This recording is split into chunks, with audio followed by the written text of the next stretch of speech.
What's up, guys? I'm Luke. I am a recording and mixing engineer.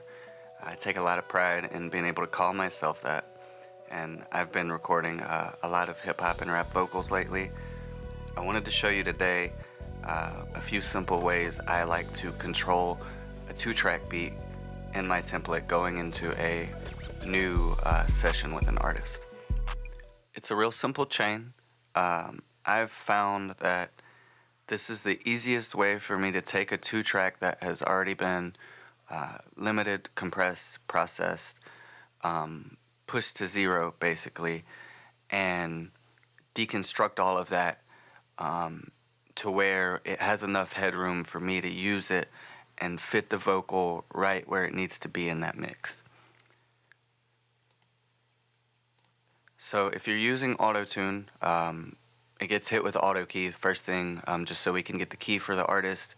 That'll get sent to all the different track lanes that have auto tune, and everything will be ready to go.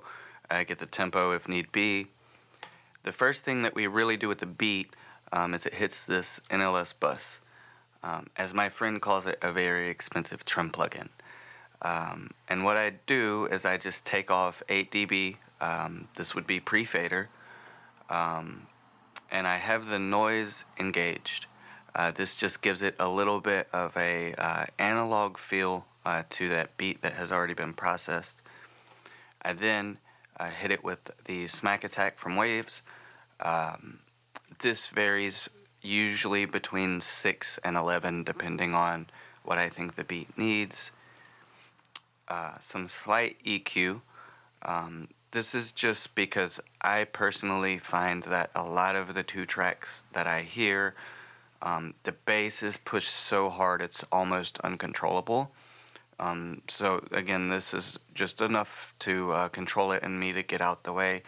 And then I also like the hi-hat frequency area to be boosted a little bit. I like the brightness of a good hi-hat.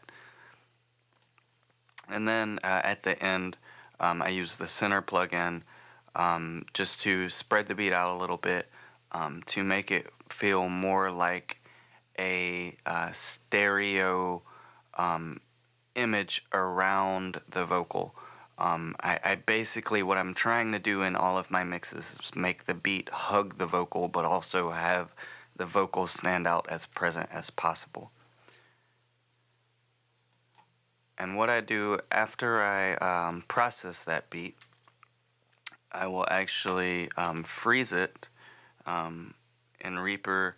I'll go over here, freeze tracks to stereo, and what that does is it will render that beat to a stereo track that has all of these plugins on it, and then the plugins are not engaged. So I save CPU use, and then I can record at a 256 buffer with as minimal latency as possible. Real simple setup. Hope you guys can use something from it. Remember, mix with your ears, not your eyes. Trying to get the past positions out my mind.